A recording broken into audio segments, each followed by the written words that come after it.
Excuse me. We got a bunch of Y'all people. can just relax. Because I know this is graduation, and I know these little eagles are poised on that branch, ready for flight, and I know how to do these commencement things. 12 minutes, and we out of here.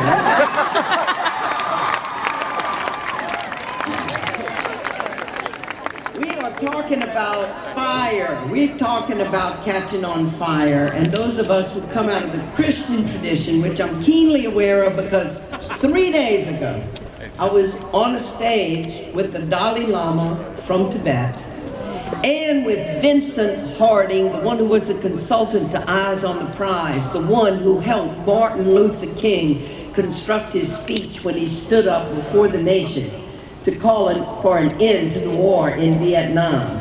An African-American man who knew that it was more than just about civil rights of African-American people, but about moving for freedom and democracy for all people, that everybody's got a chance for the great American dream. And to see you today, standing on the shoulders of our good sisters, the sisters of the holy names of Jesus and Mary, we are talking about fire. Spirituality is about fire. Spirituality is about passion. And this blessed little university that knows about connecting with everything, that if we don't care for the people and if we don't care for the earth, how are we going to even improve anything if we don't have a decent planet to live on? It's all connected. It's all unified. It's all one. So, 3 stories about catching on fire. First one, my friend Susan Sarandon. Now maybe y'all have heard about the movie Dead Man Walking. Just heard about the introduction. There was a movie. And Susan Sarandon got the Academy Awards. I was at the Academy Awards. Whoopi Goldberg was the MC that night for the Academy Awards. And 1.3 billion people are watching as they hear about this movie, Dead Man Walking. Susan Sarandon is the one who made the film happen because she had a passion, and she knew all the movies that were out there about the death penalty, the way they went was, did he do the crime? Oh yeah, well maybe did, maybe did. Oh yeah, he did the crime, yeah, he guilty, okay, execution, end of story. Justice is done, right? She reads a book. She calls me on the phone. I didn't even know what the lady looked like. I knew she was good for human rights because I heard she belonged to Amnesty International, which is a good start.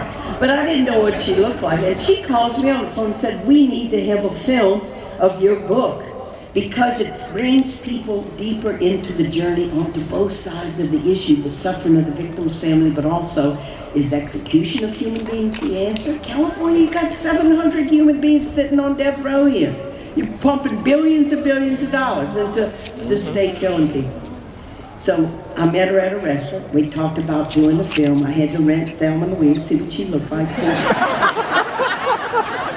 I did mix her up with Jada Davis all during the movie. When she walks in the restaurant, I said, thank you, Jesus, she's Louise. And it takes her 9 months to get Tim Robbins to buckle down, focus, to do the screenplay, and he does, and all the Hollywood studios turned it down. Who would think a movie about a nun and a death row inmate on the death penalty of all issues could ever be a box office success? And so they're saying to him, Tim, I tell you what, you know, we got like no romantic element in it, because you got like the nun, well now, it's like you let us like spice it up between the nun and the death row inmate, and here's the fire, here's passion. Tim goes, it's not about spicing it up between the nun and the death row inmate. This is a journey into redemption and compassion for everybody. So the night of the Academy Awards, for us as Christians, as Catholics, it was a feast of the Annunciation. And I mean, it was an Annunciation. And Dead Man Walking was given over the world. We do our little part. We have our little pin light. God doesn't give us this big searchlight to see what the end of the road. Hey, get involved with death row inmates. You're going to write a book. They're going to do a movie, opera, and a play. First principle of spiritual life. We do what we do because it is the right thing to do, for its own integrity, not to seek the fruits. Do it for its own sake. So now just a little nugget. nutshell, my little story of catching on fire. I didn't always get it about Jesus and social justice and being involved with poor people. In fact, I resisted it. When the debate was going on in our community, what were we doing as nuns and what about all the poor people? I lived in the suburbs of New Orleans. We had 10 major housing projects in New Orleans, and I hadn't been to any of them. The only way I knew African American people growing up in Baton Rouge, my daddy was a successful lawyer, was as our servants. I didn't know African American people as peers, as real people, and I'd never go in those inner city housing projects. Those are the people you saw on the 10 o'clock news. You know, handcuffed and being led off into the police. But the waking up is everything. And you're going to keep on waking up.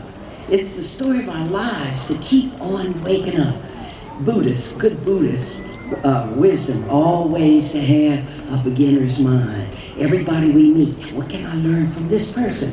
Why am I in this situation? What am I meant to learn here? I woke up. I moved into the St. Thomas housing projects, and I learned from African American people who taught me about the other America. When you don't have a rich little white daddy lawyer who's going to go to bat for you, what it's like and what it's like in the public schools where you reach your junior in high school and you can't read a third grade reader. And my heart caught on fire because I saw the suffering of people. I saw what racism does. I saw what injustice does. And you can't just walk away. And it's while I was there that one day, coming out of the Adult Learning Center, Hope House, somebody from the Louisiana Prison Coalition office coming down the street, got a little clipboard, got a little project on, always had a little project on, and meets me and says, "Hey, Sister Helen, do you want to be a pen pal, somebody on death row here in Louisiana?" I said, "Sure." I didn't know they were going to kill this person. I said, "I'm an English major, I could write some nice letters. I maybe send in some poems and all."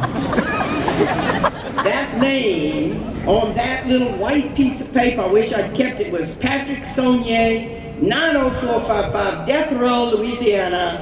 I write the letter, he writes back, and 2.5 years later, I am there when the state of Louisiana kills him with fire, electrocutes him in front of my eyes. He, by then, 2 years relationship, and he's saying to me, "Sister, you can't be there at the end, because it could scar you to see this. You just pray God holds up my legs when I make that last walk."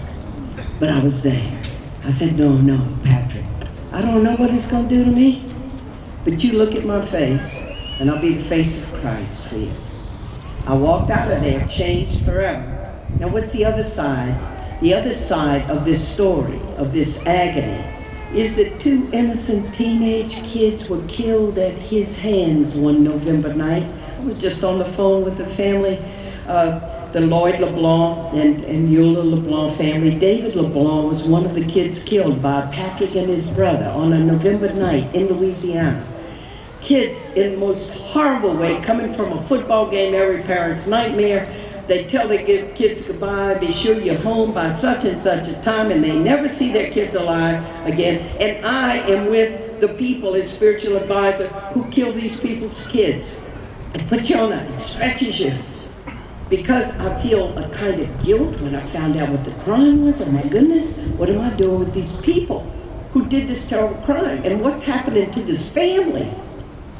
Now it's something in this country because we have that what we're going to do for the family finally is, in a very select few, what we're going to do for them is we're going to tell them, wait now 15, and here in California, wait about 20 years, and we're going to call you, and you're going to get to sit on the front row, and you're going to get to watch as we kill the one who killed your loved one.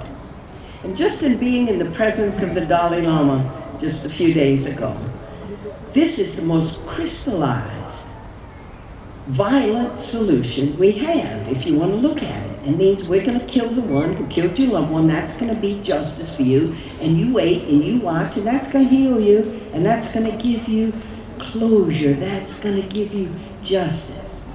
And I meet this family, the LeBlanc family, whose son David, their only son, had been killed. And Lloyd LeBlanc, you read Dead Man Walking, he's the hero of the book. I'm not the hero. I did it all wrong. I didn't reach out to the victims' families when I should have right from the beginning. And by the time I did meet them, the other family was so angry at me because I hadn't reached out. But Lord LeBlanc was gracious and good, and he just said, "Sister, you can't believe the pressure on me to be for the death penalty." And he said, "That's not really who I am. I'm a kind person. I love to help people." And here it is. Here's the transformative fire right here. Because he says to me, "I tried to go there." I said, "They're right. They killed our son. Our family name died when they killed David. I almost lost my wife. I tried to go there." I said, "Yeah, they're right. I want to see him die. I want to be the one to pull the switch." Then he said, "I didn't like the way I felt when I went there. I began to have like this bitterness in me, this hatred in me. I don't care about their mama. I don't care about the suffering. They deserve to die." And then he said, "They killed our son, but I'm not going to let them kill me. I'm going to choose and go the way that Jesus taught us to go, which is one of love and not letting love be overcome by the hatred." And this is embodied in real people in this country who have gone there and who show us the way. Last little story about passion. Takes a while sometimes to catch on fire. You know, you got to pass the courses. You got to get your credits. Y'all got your little diplomas. You have a great party. And then tomorrow morning you're going to wake up and your life begins. Okay? So to catch the fire. Short story. Not too promising, the young man and the family, kind of drifting around, was not sure what he was going to do with his life. Had a little rich uncle, said send the boy to law school. You know, kind of drifting around, be a lawyer, make some good money. Kid goes to law school. Comes out still kind of drifting around. In fact, has his first case. And when he goes up to stand up to defend his client, he is so inept, so unsure, he can't speak in the courtroom. If you ever saw My Cousin Vinny, that movie, it's worse than My Cousin Vinny, because the poor client looks up, it's his turn to speak for him, and he cannot speak, and he's laughed out of the courtroom. So nobody's coming to his door for cases, but then finally a man does come. He said, "You gotta help me." He said, "Why are you coming to me?" He said, "Because you went to law school, you know how to research this. Look what happened to me." And he was poor, he couldn't give him any money, or very little. But he saw the issue, this man was wronged. So then he caught on fire. Then he walked in the courtroom, stood up, and he won the case. Small amount of money, big principle of justice. And I am describing to you right now Mahatma Gandhi. It was his beginning. We all start small and not sure of our way. My prayer for you, blessing for you, is that may you catch on fire. You don't just catch on fire once, the fire goes out. And we have to have a way of constantly blowing on the coals to spark up the fire again. And that is our spirituality. That is our way of digging deep into our spiritual tradition. And the other is to connect with community. Those two things, and a way of blowing on the coals when it's going to get tough and you're going to lose your way. And you just feel the spark going out of you. Maybe it's a job you thought you're going to get, you're there 2 months and you go, "This sucks, man." Just like a little gopher going around here. I mean, this is nothing but bureaucracy. All I'm doing is shuffling these papers. This isn't what I had, my great American dream. So what are you going to do about it? The spirituality in which we pray, we contemplate, we meditate, and we connect with community. We cannot make it alone. So God bless you. God bless all the mamas and daddies and grandmas and grandpas that are seeing us to this day. We always do it on the shoulders of those who love us. Thank you, and I'm proud to be part of it.